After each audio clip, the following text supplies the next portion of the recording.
Et là, c'est Afrika Bambaataa. Grand Master Flash Afrika Bambaataa ne sont que entre guillemets, les enfants de lui là. C'est lui qui les a influencés. C'est très important que je répète ça. Parce que vous allez comprendre tout à l'heure. Bon, voilà, bien sûr, et le hip-hop a ramené des principes et des valeurs que je trouve, franchement, après m'être conscientisé, je trouve que ça se rapproche de la maths. De mon monde inconscient, le milieu que je trouve que, après analyse postérieure, se rapproche de la maths, c'est le monde que j'ai rejoint, c'est le hip-hop. Ok. Dans la discussion, on aura ce débat, tout à fait. Je suis en accord, en fait, avec ce que tu dis. Bref. Donc, le créateur du hip-hop, c'est lui. Kool DJ Herc. D'accord? Regardez tout cela. Ça, c'est les gens que vous connaissez. Mais ils savent, eux, que c'est lui le boss. Vous ne savez pas, vous dites c'est eux les boss. C'est eux. C'est Snoop, c'est Biggie, c'est Method, c'est Didi. C'est eux les boss. Non, regardez. La photo parle d'elle-même. Ils savent que c'est lui le boss. Hein? Regardez le respect. Regardez comment ils sont impressionnés d'être en sa présence. Regardez Rakim. L'un des plus grands MC que le hip-hop n'ait jamais connu. L'innovateur même de la rime hip-hop. C'est lui. Regardez comment il est avec Kool DJ Herc. Il sait que c'est lui le boss. D'accord? Donc, l'inventeur du hip-hop, c'est lui. Kool DJ Herc. Alors, pour la petite histoire, en fait, c'est un immigré jamaïcain. Donc, vous voyez la Jamaïque, quand même, la puissance. La Jamaïque, en fait, la Jamaïque a accouché du hip-hop. Voilà. Désolé pour les autres qui sont jaloux des Jamaïcains, mais en tout cas, la Jamaïque a accouché du hip-hop. Comment? En fait, quand lui, il était petit, il a grandi en Jamaïque et il a assisté entre guillemets, au clash, au set des sound systems. Merci. Donc chaque DJ venait, il faisait ce truc, il jouait, l'autre DJ venait en face, et puis les gens dansaient, ils trouvaient que c'est comme ça que le reggae est né en fait finalement. Ok? Donc quand sa mère migre dans le Bronx, donc aux États-Unis, lui, ça le manquait en fait. Il avait envie de retrouver ça. Sauf que, bah oui, mais aux États-Unis, on n'écoute pas la même musique en fait. C'était à l'époque, c'était la funk. Bon, qui était devenu le disco, hein, c'était transformé en disco. Mais la source du disco, c'est la funk en fait. Ok? Puis bon, on peut remonter au jazz, blues, tout ça. Voilà. Et du coup, il s'est dit, bah tiens, pourquoi je ne ferais pas la même chose ici en fait? En fait, je vais créer un truc, un DJ, enfin un truc de platine, où les gens vont s'affronter non plus en passant du reggae ou du ska ou de la musique jamaïcaine et tout, mais en jouant de la funk. Ok? Donc ils ont commencé à faire ça. Enfin, lui, il a commencé à faire ça. Et les gens trouvaient que c'était magnifique, quoi. Voilà, ils ont sorti dans la rue. Ah ouais, c'est super et tout ça. Donc il a remarqué en fait que la foule devenait hystérique quand il y avait, quand vous écoutez les morceaux de funk à l'époque, vous avez un moment où ils chantent, l'amour, tout ce que tu veux, blablabla, bla. Et puis à un moment donné, il y a le batteur qui se met à accélérer, quoi. Et les gens devenaient hystériques à ce moment-là. Après, il reprend la chanson. Et ça s'appelle le break, en fait. Okay? C'est là que le break dance, break beat, tout ça, ça vient de là, en fait. Ça s'appelle le break. Donc il s'est dit, ah tiens, si je répétais ce truc-là, mais les gens seront en transe tout le temps, en fait. Et c'est comme ça qu'il a inventé la deuxième platine. En disant, si je mets un disque là, pendant le break, dès que le break finit, j'arrête, j'enchaîne avec l'autre break. Et hop, c'est comme ça que c'est né. C'est comme ça qu'il invente le hip-hop. Carlos, permets-moi juste d'informer les gens que, par rapport à ce que tu dis, pour illustrer ce que tu dis, que sur Netflix, il y a un très bon documentaire qui retrace les origines du hip-hop, pour celles et ceux qui sont abonnés à Netflix, et qui s'intitule Hip-Hop Evolution. Voilà, là vous pourrez retracer les origines du hip-hop sur Netflix. Et donc ça illustrera ce que Carlos dit de l'origine de ce genre musical. Merci, Hip-Hop Evolution sur Netflix. Merci, Président. Et du coup, il s'est dit, ah bah tiens, si je reproduisais ce truc-là, mais la foule serait tout le temps en transe en fait. Et donc, il vient d'inventer le hip-hop. Juste le breakbeat répété plusieurs fois. Ok? Et donc, reviens un peu en arrière, s'il te plaît. Donc, il invente ça. Il invente ça. Et ça crée un engouement dans le ghetto noir américain. Mais il faut aller là-bas. Et il y a d'autres qui ont envie de créer leur truc. Et du coup, le système les clashs entre DJ se mettent en place, en fait. En fait, le même système qu'en Jamaïque. Donc, les DJ se mettent en clash, etc. Tiens, je vais à telle soirée. Tiens, je vais à telle autre. Et donc, passe les deux. Voilà, alors, en arrière. Voilà. Donc, lui, il crée ça. Les deux autres sont influencés par lui. Ok? L'un des deux autres, donc, c'est lui. Grandmaster Flash. Grandmaster Flash, c'est un peu le technicien, en fait. C'est lui qui comprend que... alors, lui, il est très passionné de la technologie, quoi. Il fait, entre guillemets, les poubelles pour trouver le vieux disque à réparer. C'est vraiment un bricolo, le mec. Et donc, quand il apprend cette technique, il est tellement passionné par ce qu'a créé Kool Herc, qu'il s'est dit, c'est embêtant quand même, parce que entre deux breaks, quand je passe d'un à l'autre, c'est pas rythme, enfin, il y a un bordel qui se crée, quoi. Hein, pour passer d'un break et mettre un autre, des fois, voilà, il y a une cassure, ça s'enchaîne pas bien, en fait. Certes, les gens sont bien contents, mais les changements sont pas... Et lui, il invente un système où il se dit, tiens, je vais mettre, en fait, un crayon, il prend un crayon, il dit, je vais mettre une trace. Je mets une trace à la fin du break, comme ça, même si le disque tourne, je sais qu'à la trace là, le break se termine. Et hop, et du coup, il met, hop, et du coup, le disque peut tourner à l'infini, lui, à chaque fois qu'il arrête, et il met, tout ça colle, en fait. Et c'est comme ça qu'il invente, justement, le fait de fondre les morceaux. Et du coup, votre beat, il peut durer tout le temps, il peut durer à l'infini. C'est comme ça que les beats hip-hop naissent. Ok? Et qu'aujourd'hui, c'est devenu une évidence. Tiens, c'est un beat. Oui, mais ça a été inventé comme ça, en fait. Et du coup, désolé d'être un peu long, je suis passionné, donc c'est normal que je vous explique tout en détail. Parce que je viens de là, hein, d'accord? Avant de devenir aujourd'hui, machin. Et donc, du coup... j'ai perdu le fil. Ouais, voilà comment il invente le beat, en fait. Le beat hip-hop. La musique hip-hop. C'est lui qui l'invente. Et lui, là, il perfectionne cette musique. Il fait que ça devienne mais vraiment une instru sans défaut, en fait. Ok? Et les gens qui viennent danser sur ce beat-là, justement, breakbeat, breakdance. Donc, ils inventent une danse. En fait, comment ils inventent cette danse? C'est parce que tous les danseurs voulaient faire comme James Brown, en fait. Parce que James Brown, il avait cette façon de bouger, tac, tac, tac, tac, tac. Les gens aimaient ça. Et donc, les gens ont voulu imiter ça sur le breakbeat. C'est comme ça que le breakdance est né. D'accord? Donc, voilà, après, ils ont développé des mouvements qui font que, voilà, ça tourne partout, etc., etc. Donc, ça, c'est une autre on va dire, catégorie de ce qui deviendra le hip-hop. Alors, lui, non seulement il invente la technologie qui fait que le hip-hop devient vraiment une musique superbe, voilà, vraiment, voilà, tout cool. Mais en plus, il s'est associé à un crew qui s'appelle les Furious Five. Alors, les Furious Five, bon, il y a des frères, voilà, bon, bref. C'est des potes qui entendent parler de lui. On va voir sa soirée, tout ça, ouais, machin. Et Grandmaster Flash, il dit, mais il y a un truc qui m'embête dans mes soirées, c'est que quand je mets ma musique, j'aimerais que les gens, enfin, fassent quelque chose dessus. Alors que tout le monde vient essayer de voir ce qu'il fait, en fait. Lui, je me retrouve avec toute une foule qui vient juste me regarder, voir ce que je fais. Alors que j'ai envie qu'ils dansent, qu'ils chantent, qu'ils fassent des choses et tout. Et du coup... je crois que c'est l'un des gars là et tout. Il dit, bah, je sais pas, est-ce que quelqu'un pourrait chanter et tout ça là-dessus? Il dit, ah, justement, il me faut quelqu'un qui, il appelle ça le tailleur de mots. Il me faut un tailleur de mots. Un rappeur, en fait. Ça avait déjà été inventé par l'inventeur, d'accord? J'ai oublié de vous dire ça.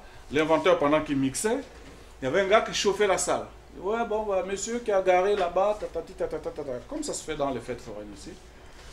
Et sauf qu'il a développé cette tchatch noire américaine. Les noirs américains avaient cette habitude de jouer avec les mots Et ça remonte pas qu'au hip-hop, hein, depuis même le jazz, depuis longtemps en fait. Il y a cette tradition de jouer avec les mots, de parler comme ça, Donc, le chauffeur de salle, il commence à faire ça sur le breakbeat. C'est comme ça que le rap est né en fait. Ok. Je crois que c'est Grandmaster Caz. Bref. En tout cas, il y a des pionniers qui sont avec lui. Et donc ça, c'est les suivants en fait. C'est des gens qui imitent un peu ces premiers rappeurs là. Et donc, ils vont voir, comment, oui, ouais, bah, en fait, il me faut un tailleur de mots. Est-ce que vous savez tailler les mots? Et il dit, ouais, bah, nous, on est tous des rappeurs. Ok, bon, il va falloir que vous créiez un groupe. Et c'est comme ça qu'est né le Furious Five. Alors là où il innove dans le rap, c'est que avant, le rappeur était derrière le DJ. Donc on s'en foutait de savoir qui c'était en fait. Tant qu'il met l'ambiance, et c'est des hip. C'est comme ça que le hip-hop est né d'ailleurs. C'est parce qu'il y avait une rime qui s'appelait c'est des hip. C'est un truc d'ambiance. Du coup, ces soirées ont commencé à être appelées les soirées hip-hop. Voilà. Bref. Et on n'avait pas forcément besoin de les connaître. C'est lui qui innove en disant les Furious Five, au lieu d'être cachés derrière moi, vous allez être devant en fait. Et c'est comme ça que les Furious Five ont commencé à se mettre en scène, à venir devant le public. Il faut que le public vous regarde en fait. C'est comme ça que l'art du rappeur est né en fait. Le rappeur qui, voilà, il vient sur scène, tout le monde le regarde. Les gens ne faisaient pas ça. C'est eux les premiers en fait à avoir fait ça. Donc voilà. En tout cas, c'est vraiment beaucoup d'innovation. Et on arrive à Afrika Bambaataa. Celui qu'on fait passer pour le créateur du hip-hop. Ok? La plupart des gens, ah, c'est lui, sauf que, bon, non seulement vous avez compris qu'il est influencé par Kool DJ Herc, ok? Mais il a fait un très bon travail. Bon, là, on le voit avec James Brown, bien sûr. Puisque les danseurs essaient de l'imiter, comme je vous ai dit tout à l'heure. Les danseurs essaient d'imiter James Brown. Je vais arriver au Médune Terre pour les impatients, mais c'est important pour moi de dire tout ça. Hein? Ah. Ok. Bon, ok. Ah ouais, ok, d'accord. Bon, bref. Alors, donc, le hip-hop a 9 éléments. Tu n'es pas hip-hop si tu ne connais pas ça. Ok? Tu es peut-être amateur de rap, machin, mais si tu ne connais pas qu'il y a 9 éléments, tu n'es pas hip-hop. D'accord?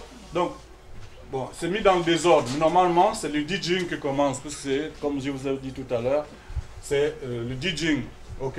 Qui influence après le breakdancing. Donc, je passe le mot, c'est la danse. Le rapping, en fait, on dit le MCing, maître de cérémonie. C'est le vrai terme. Bon, après, rapping, ok, vous savez c'est quoi? C'est ce qu'on écoute aujourd'hui d'ailleurs. C'est ce qui est resté de tout ça. C'est le rap.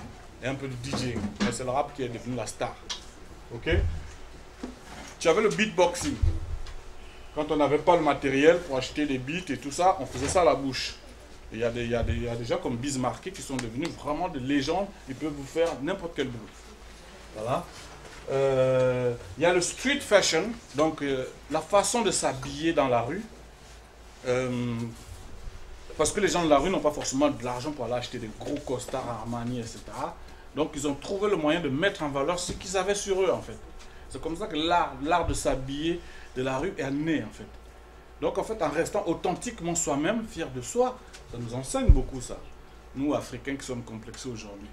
Eh bien les Noirs américains ils sont dit, moi je suis du ghetto, c'est comment, il y a quoi? Je suis bien habillé, c'est tout, terminé. Et ils ont imposé leur art. Ce qui fait que tout le monde dans le monde entier, vous allez au Japon, les gens s'habillent à streetwear. Voilà. Le langage de rue, même logique, on parle comme on parle. Il y a quoi? Voilà. Donc dans ma conférence, vous entendez un peu de wesh wesh, ça vient de là. Le street knowledge, c'est très important le street knowledge. Parce que dans sa version, on va dire francophone ou afrophone de la culture, on néglige ce facteur. On croit qu'être un bon rappeur, ce n'est pas lire, c'est être bête, c'est voilà. Et on a glorifié ça en fait. Plus on paraît, il y a même une rime, je crois de, bon bref, d'un rappeur, ouais, de Booba, allez, hop, qui est un rappeur que je respecte, attention. Enfin, parce qu'il est devenu, parce qu'il était. Il disait, Il disait quoi? Je t'encule, toi et tes livres, je sais pas quoi, un truc comme ça. Cette rime a vraiment tourné en force, quoi. Les gens ont aimé ce qu'il a dit. Okay? Parce que justement, peut-être qu'ils ne savaient pas, mais le street knowledge, c'est très important. Il faut savoir, il faut lire, il faut connaître pour être un gars du hip-hop, pour être de la rue en fait, pour être un gars crédible. Il faut avoir du savoir. Ok? Moi, c'est spécialement cet élément-là qui m'a marqué en fait quand j'étais dans cette culture. Et puis, il y a l'esprit d'entreprise de rue. Vous savez? 9 éléments. L'esprit d'entreprise de rue, ce que quand c'est venu ici en France, on croit que c'est le business de rue. Ça, c'est vendre du shit, vendre de la drogue. Tu vois? Alors que c'est pas ça. C'est pas ça.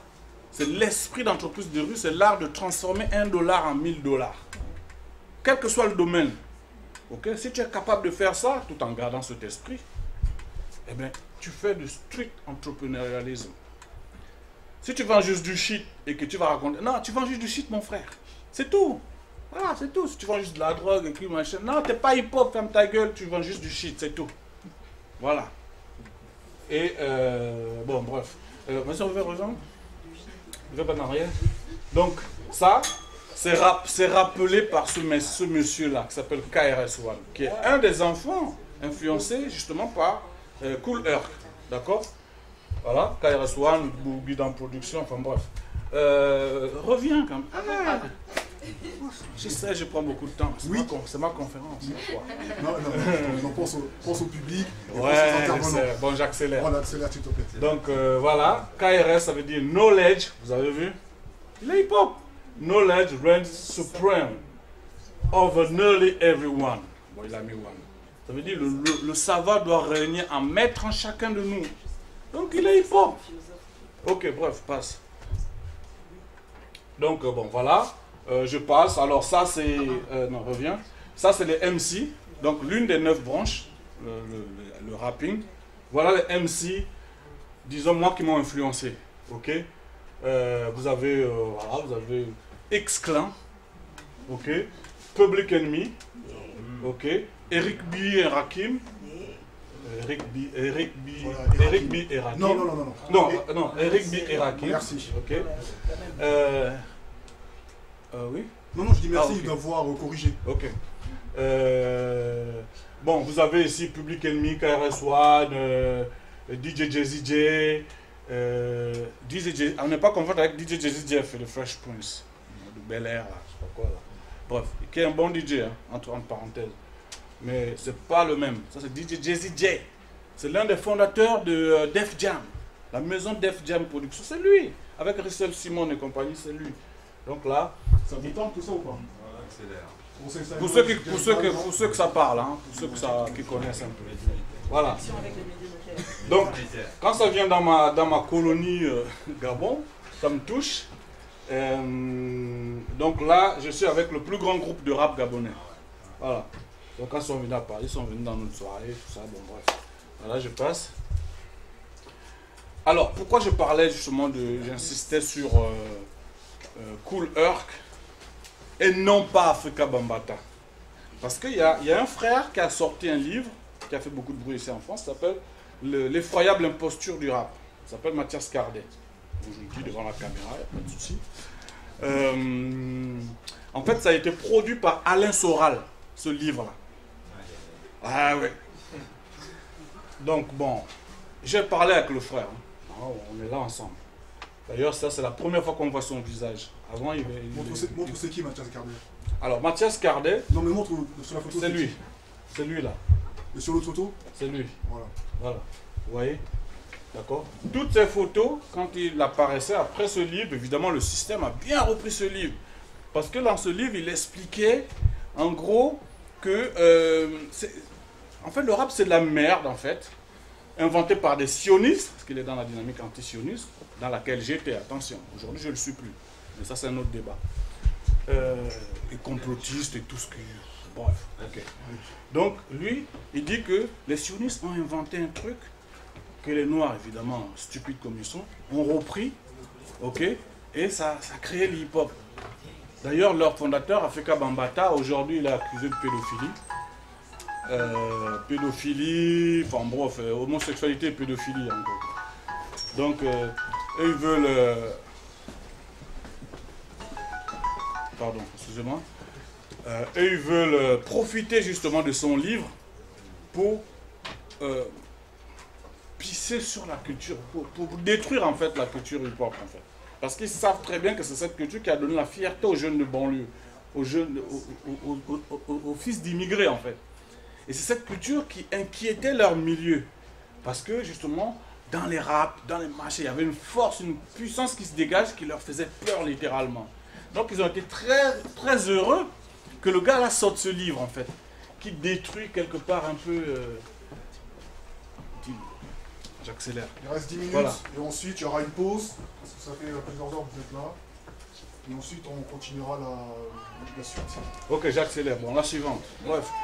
Donc, quand le hip-hop vient en France, évidemment, j'ai oublié de dire que Afrika Bambaataa, en fait, ce qu'il a apporté au hip-hop, c'est qu'il a réuni tous les gangs autour de cette culture. C'est ce qui fait que cette culture a été protégée. Au lieu d'aller dépouiller des gens en soirée, les gens venaient les protéger en fait. Ok?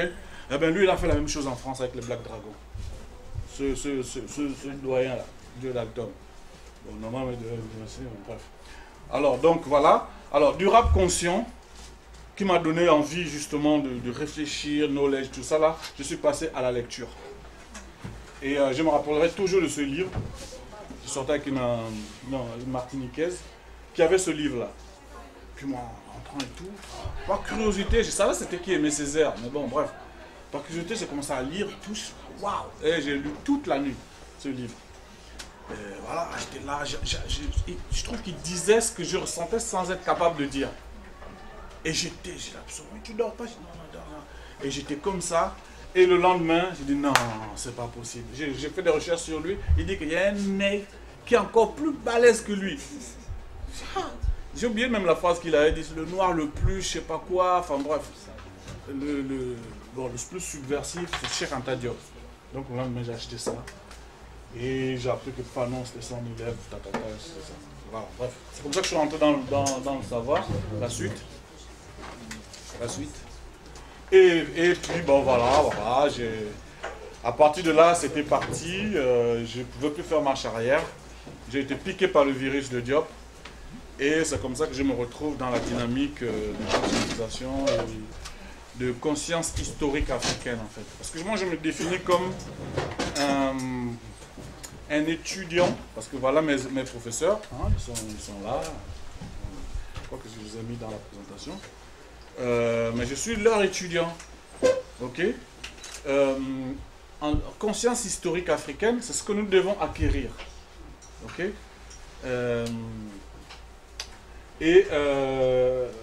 Étudiant, chercheur en conscience. Chercheur, pourquoi? Parce que je me dis que il faut qu'on arrête cette logique passive où on vient à des conférences, comme on allait à l'église en fait. Tu vas à l'église, le pasteur, amen, tu rentres à la maison faire les péchés, tu reviens dimanche. C'est ce qu'on fait dans le monde conscient. On vient samedi, on écoute les professeurs ou les machins. Ah ouais, nous allons dans tête de pharaon, ouais, ou tête, ouais, mais on lit rien. On rentre à la maison, on note rien. On n'apprend rien. Et on revient le week-end prochain parce qu'on en a besoin. Comme les chrétiens à l'église en fait. Donc c'est comme si on faisait l'église consciente en fait. Tu vois. Donc c'est pour ça que je préfère me définir comme étudiant chercheur en conscience historique africaine. La suite.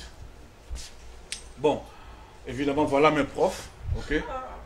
Voilà. En commencer par celui qui a vraiment le plus d'influence sur moi. Donc le Sèche Kouvi Rekmire. Que justement je le présente toujours comme celui qui a sacrifié sa vie pour nous transmettre le savoir qui nous donne la vie. Vous voyez ce que je veux dire? Voilà. Parce que ce monsieur aurait pu être, il descendait, le système france-africain du Bénin l'aurait recruté, et il aurait pu être peut-être ministre, voire même président. Ok? Mais il a sacrifié ça, d'accord? Depuis 30 ans, il est là à nous conscientiser. Donc, je vous demande un tonnerre d'applaudissements pour le professeur.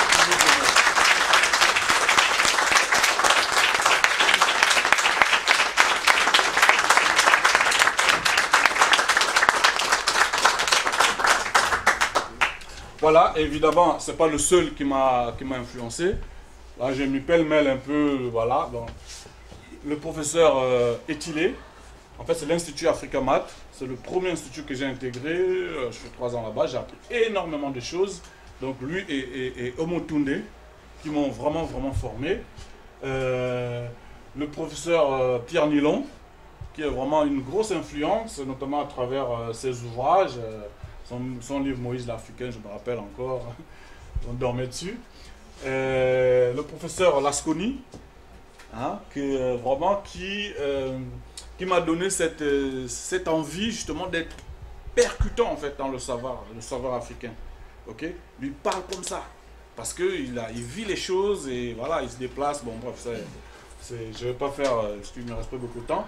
Voilà, Baïna Bello qui est là, et puis Bilolo, tout ça ce sont ce que moi j'appelle mes professeurs. Okay? C'est pour ça que je me définis comme ça. Est-ce que tu peux préciser quelle est la qualité de Baya Bello? Alors, c'est une prêtresse? Alors, c'est une prêtresse vaudou, entre guillemets. Parce que j'ai dit vaudou entre guillemets parce que ça a été diabolisé en fait par l'Occident. Oui, mais ça c'est pas le problème ça. Oui, non mais je le précise pour les gens, tu vois, voilà. Je sais que vous êtes conscients, d'accord, mais il y a les gens qui vont regarder à la caméra. Bon bref. La suite. Alors donc bien sûr j'ai mis la grande famille panafricaine à laquelle je suis fier d'appartenir, d'accord. Bon, ma famille biologique, des fois, il fait un peu la jalousie, mais c'est ma famille, ça c'est ma famille. Okay, le collectif aux arts, donc vous avez reconnu Navachi, une sœur Eben qui est avec nous. Ah, applaudissements pour la sœur Eben.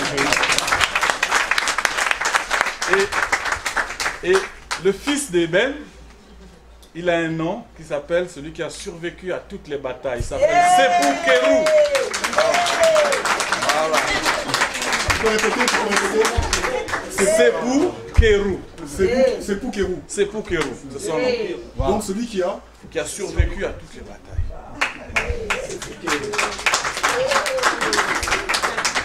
Voilà, donc bien sûr le frère Boukman avec qui j'ai commencé, etc. Bon, il tient toujours son site Kamaïti. Ça c'est le premier porte-parole du collectif aux arts, donc Canafor.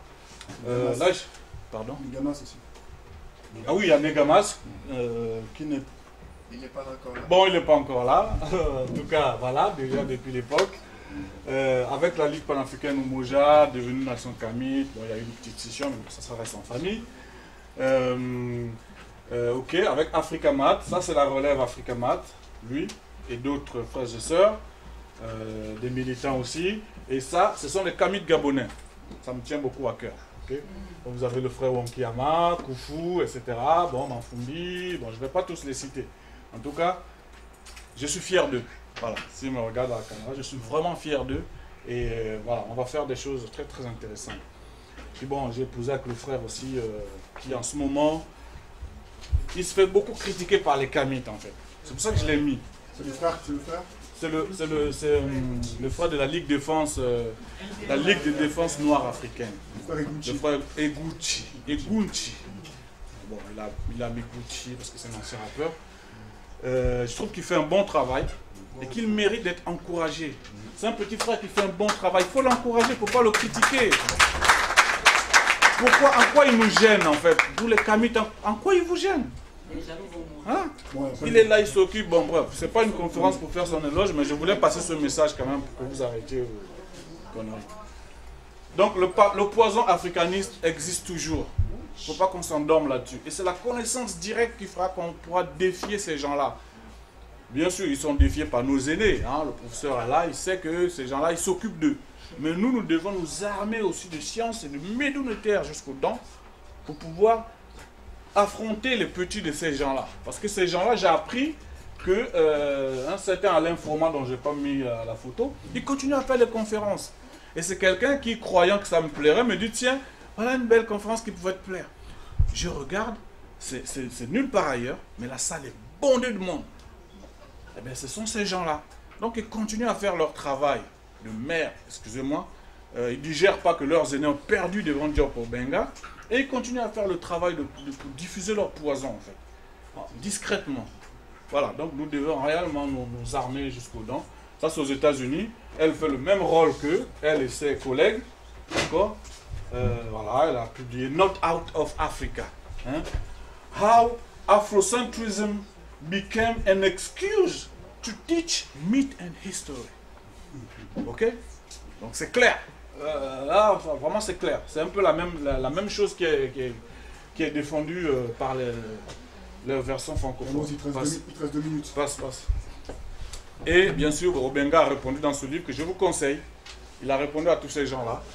Donc tant qu'Obenga est vivant, ces gens ne peuvent pas prospérer. Mais je pense qu'ils attendent tous qu'ils meurent pour que ces gens sortent du bois. Vous allez les voir partout. D'accord? Donc voilà. Ensuite, voilà. Ce qu'il faut faire, c'est juste ça. Vous faites ça. Pourquoi c'est important de lire d'abord ça? Parce que vous pourrez lire après n'importe quel livre. Ok? Vous allez tout de suite voir les insuffisances du livre, en quoi le livre est pertinent, etc. Vous allez tout de suite le voir. Parce que ça, vraiment, c'est l'antidote. Ok? Voilà. Donc, sur ce, je dirais, comme le professeur avait dit, armez-vous de science jusqu'aux dents. Moi, je dirais, armez-vous de médounétaire jusqu'aux dents. Et arrachez votre patrimoine chimique. Merci.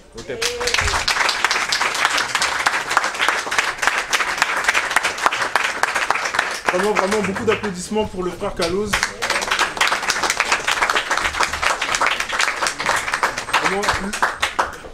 L'homme qui est capable de mélanger Cheikh Anta Diop, les Médounétaires, en passant par Grandmaster Flash, les Furious Five, DJ Kool Herc et compagnie. Vraiment beaucoup d'applaudissements pour le frère Kaloz. Voilà. Donc comme il a dit, le message a été très clair. Armez-vous de connaissances, armez-vous de Médounétaires jusqu'aux dents. Donc ça fait depuis quelques heures que nous sommes ici rassemblés. Donc nous allons faire une petite pause. Comme ça vous permettra donc justement de pouvoir décompresser un petit peu avant de reprendre par la suite. Voilà. Combien de temps? Combien de temps là?